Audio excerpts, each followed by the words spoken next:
கோயம்புத்தூர் ராமேஸ்வரம் இடையே metre gauge காலத்தில் இயங்கிய நூற்றாண்டுகள் கடந்த ஒரு வரலாற்று சிறப்புமிக்க ரயில் தற்போது வரை இயக்கப்படவில்லை. இந்த ரயில் இயங்குனா இன்னொரு ரயில் கூடுதலாக இன்னொரு ஊருக்கு கிடைக்க இருக்குது. இது எல்லாத்தையும் பற்றி டீட்டெயிலாக இந்த ஒரு வீடியோவில் பார்க்கலாம். வாங்க வீடியோக்குள்ளே போகலாம். பல ஆண்டுகால கோரிக்கையாக இருந்துச்சு அகல ரயில் பாதையாக மாற்றப்பட்டு கோயம்புத்தூர் ராமேஸ்வரம் மற்றும் கோயம்புத்தூர் தூத்துக்குடி, கோயம்புத்தூர் செங்கோட்டை போன்ற பகுதிகளுக்கு மீட்டர் கேஜ் காலத்தில் ரயில்கள் இயங்குனுச்சு. அந்த ரயில்கள் இயக்கப்படலைன்னு அதுக்கு சமூக ஆர்வலரும் ஒரு ரயில்வேயோட ஒரு ஆர்வலருமான ஒரு நபர் கேட்ட கேள்விகளுக்கு ரயில்வே நிர்வாகம் அதாவது சேலம் கோட்டம் பதில் கொடுத்துருந்தாங்க. அந்த பதிலின் அடிப்படையில் இப்போ ரயில் இயக்கப்படுது அப்படின்னு கேட்டிங்கன்னா இயக்கப்படலை. அந்த மாதிரி வேலைகள் நடக்குது அப்படின்னு கேட்டிங்கன்னா நடக்கலை. அதுக்கு மாற்றாக நடக்குது. என்ன நடக்குதுன்னு பார்த்துடலாம். சேலம் கோட்டம் என்ன சொல்லியிருந்தாங்கன்னா கோயம்புத்தூரில் அந்த பிட்லைன் ரயில்கள் பராமரிப்பு செய்ய வேண்டிய அந்த பிட்லைன் 100% சேச்சுரேஷன், அதாவது 100% முழுமையாக நிரம்பிவிட்டது. மேற்கொண்டு ரயில்களை கோயம்புத்தூரில் பராமரித்து இயக்க முடியாது அப்படின்னு சொல்லிட்டாங்க. அதன் பட்சத்தில் அவங்க புதுசாக ஒரு திட்டமிட்டாங்க. சேலம் கோட்டத்திற்கு கீழே வர்ற ஈரோடு சந்திப்பில் பிட்லைன் இருக்குது. அதில் ஒரு பிட்லைன் 10 பெட்டிகள் தான் நிப்பாட்ட முடியும்.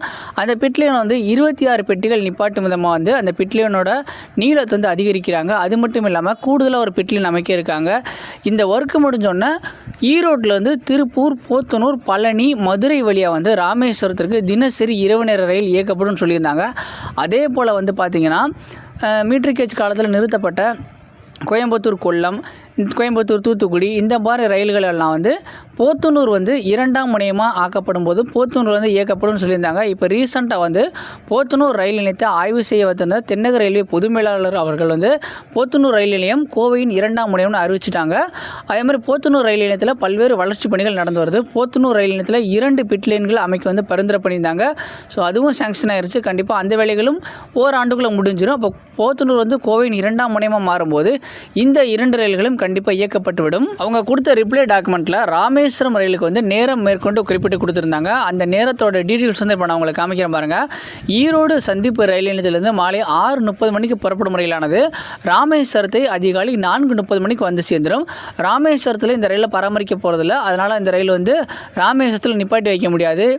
அதனால் என்ன பண்ண போகிறாங்கன்னா இந்த ரயிலை ராமேஸ்வரம் 4:30க்கு வர வேண்டிய சேர்ந்த ரயில் ராமேஸ்வரத்தில் 5:40க்கு போடி நாயக்கனூருக்கு புறப்பட்டு சென்றுவிடும்.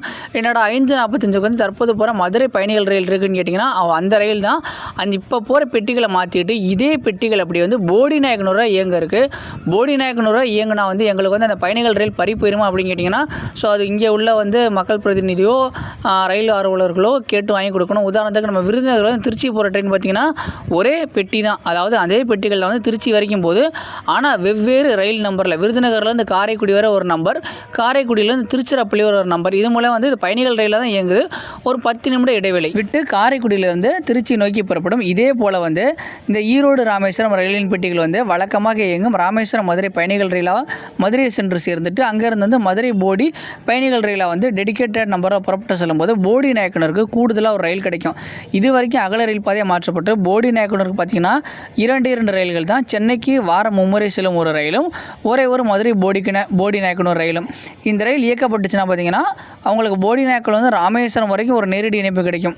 இதே போல் ராமேஸ்வரம் போடி நாயக்கனூருக்கும் ஒரு நேரடி இணைப்பு கிடைக்கும். அதனால் கோயம்புத்தூர், கொல்லம் ரயிலை இயக்க வேண்டாம்னு சொல்லலை. ரயில்வே ஒரு கோட்டம் பரிந்துரை செஞ்சதுபடியே நம்ம கிடைக்கும் போது 2 ரயில்களும் கிடைக்க இருக்கும்.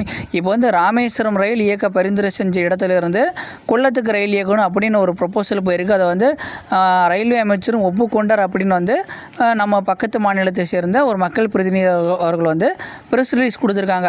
ஆனால் ராமேஸ்வரம் லாங் பெண்டிங் டிமாண்ட். இதில் என்ன ஒரு பெனிஃபிட்னா ஈரோட்டிலேருந்து இயக்கினாலும் போத்தனூர்லேருந்து இயக்கினாலும் கொல்லம் அதிக தூரத்தை எடுத்துக்கணும். ஸோ போத்தனூர்லேருந்து இயக்குறது தான் கொல்லம் ரயிலுக்கு சிறந்த ஒரு முனையமாக இருக்கும்.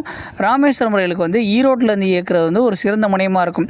அந்த ப்ராசஸ் படி நடக்கும்போது எல்லாருக்கும் கரெக்டானது கிடைக்கும். இதை நம்மளோட ரயில் ஆர்வலர்கள் இதுக்கு கொஞ்சம் கோரிக்கை வச்சு இந்த முதல்ல ஈரோடு ராமேஸ்வரம் ரயில், அதுக்கப்புறம் போத்தனூர் மேம்பட்டு அடைஞ்ச உடனே எப்படியும் அவங்க ரயிலை இயக்க தான் போகிறாங்க. போத்தனூர் கொல்லம் இந்த ரயிலை இயக்கலாம். அதுக்கப்புறம் போத்தனூர் தூத்துக்குடி இந்த மாதிரி ரயில்களை அறிமுகம் செய்யலாம். கண்டிப்பாக வந்து மீட்டர் கேஜ் கால ரயில்களை அவங்க வந்து ரிஸ்டோர் பண்ண போகிறாங்க. கண்டிப்பாக அதான் வந்து சேச்சுரேஷன் பராமரிப்பு செய்ய முடியல அப்படிங்கிறதான் அவங்க சொல்லியிருக்காங்களே தவிர நாங்கள் வந்து இயக்க மாட்டோம்னு வந்து ரயில்வே வந்து ஒரு பட்சமும் தெரிவிக்கவே இல்லை. நிறைய பேர் என்ன கேட்குறாங்கன்னா, ராமேஸ்வரத்தில் வந்து திருச்சிராப்பள்ளி வழியாக கோயம்புத்தூர் போகிற ரயிலை வந்து ஏன் தினசரி ஆக்க முடியாது அப்படின்னு கேட்குறாங்க. ஸோ அது வந்து ரொம்ப கஷ்டமான விஷயம். ஏன்னா அந்த ரயிலை வந்து கோயம்புத்தூரில் பராமரிப்பு செய்ய முடியாது. இன்னொரு விஷயம் வந்து இந்த ட்ரெயின், அதாவது இப்போ மதுரை வழியாக கேட்குற ரயிலும் பாரம்பரியமிக்கிற ரயில், கோயில் நகரங்களெல்லாம் இணைக்கக்கூடிய ஒரு ரயில். ஏன் புதுக்கோட்டை ட்ரெயின் வழியில் வந்து ரயில் கேட்கக்கூடாதுன்னா கண்டிப்பாக கேட்கலாம். ஆனால் அந்த இப்போ இயங்குகிற கோயம்புத்தூர் ராமேஸ்வரம் ரயில் வந்து ராஜ்கோட்லேருந்து கோயம்புத்தூர் ரயிலின் பெட்டிகளை பயன்படுத்தி தான் இயக்குறாங்க. கோயம்புத்தூர் ரயில் நிலையத்தில் சும்மா 2 நாட்கள் நிறுத்தி வைக்கப்படும் ரயிலின் பெட்டிகள் வந்து ராமேஸ்வரம் வரைக்கும் ஸ்பெஷலாக விட்டாங்க. மக்களிடம் நல்ல வரவேற்பு கிடைக்கும். அந்த ரயிலை வந்து பெர்மனன்ட் பண்ணி விட்டுருக்காங்க, அவ்வளோதான். அதே போல் ராமேஸ்வரத்துலேருந்து மதுரை வழியாக வந்து ஒரு தினசரி விரைவு ரயில் சேவை வந்து எந்த ஒரு பகுதிக்கும் கிடையாது. இந்த கோயம்புத்தூர் ராமேஸ்வரம் ரயில் வந்து தனுஷ்கோடி ரயில் நிலையம் பயன்பாட்டில் இருக்கும்போது தனுஷ்கோடி கோயம்புத்தூர்னு இயங்குனுச்சு. அதுக்கப்புறம் வந்து தனுஷ்கோடி புயலுக்கு அழிந்த பின்னாடி கோயம்புத்தூர் ராமேஸ்வரம்னு இயங்கியிருக்கு. இது ஒரு இந்த ரயிலை பற்றி நம்ம எடுத்தோம்னா வந்து நிறைய விஷயங்கள் சொல்லிக்கிட்டே போகலாம். இப்போ வந்து ஈரோடு ராமேஸ்வரம் வந்து ரயில் வந்து போத்தனூர் வழியாக இயக்குனாங்கன்னா ஈரோட்டில் வந்து மாலை 6:30 மணிக்கு எடுக்கிற ரயிலானது காலை 4:30 மணிக்கு ராமேஸ்வரம் வந்து சேரும். ராமேஸ்வரத்தில் அதே பெட்டிகளிலிருந்து 5:45 மணிக்கு புறப்பட்டு போடி நாயக்கனூரை காலை 11 மணிக்கு சென்று சேரும். காலை 11 மணிக்கு போடி நாயக்கனூர் சென்று சேரும் ரயிலானது 11:45க்கு போடி நாயக்கனூரிலிருந்து எடுத்து ராமேஸ்வரத்தை மாலை 5 மணிக்கு வந்து சேரும். ராமேஸ்வரத்துக்கு 5 மணிக்கு வந்து சேரும் ரயிலானது ராமேஸ்வரத்திலிருந்து இரவு 8:30 மணிக்கு புறப்பட்டு ஈரோடுக்கு சென்றுவிடும். இதோட பராமரிப்பு வந்து ஈரோட்டில் வந்து நடக்க இருக்கும். இதனால் வந்து இந்த ரயிலின் பெட்டிகள் வந்து காலியாக வந்து ராமேஸ்வரம் ரயில் நிலையத்தில் நிறுத்தி வைக்க தவிர்க்கப்படும். தமிழகத்தில் வந்து 2 புதிய ரயில்கள் அறிமுகமாகும். அதாவது மதுரை போடி நாயக்கனூர் மற்றும் வந்து ஈரோடு ராமேஸ்வரம்.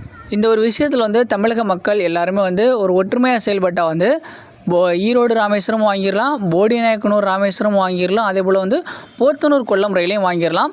ஆர்டர் படி, அதாவது வரிசைப்படி எல்லாத்தையும் கேட்கும்போது எல்லாருக்குமே எல்லாம் கிடைக்கும். நம்ம முந்திக்கிட்ட செயல்படும் போது ஒருத்தவங்களுக்கு கிடைக்க வேண்டிய விஷயம் வந்து இன்னொருத்தவங்களுக்கு கிடைக்காம போயிடும். ஸோ பொறுத்திருந்து சேலம் கூட்டம் பரிந்துரைந்த செஞ்ச மாதிரியே வந்து ரயில்களை வாங்க முயற்சி செய்யுங்க. நன்றி.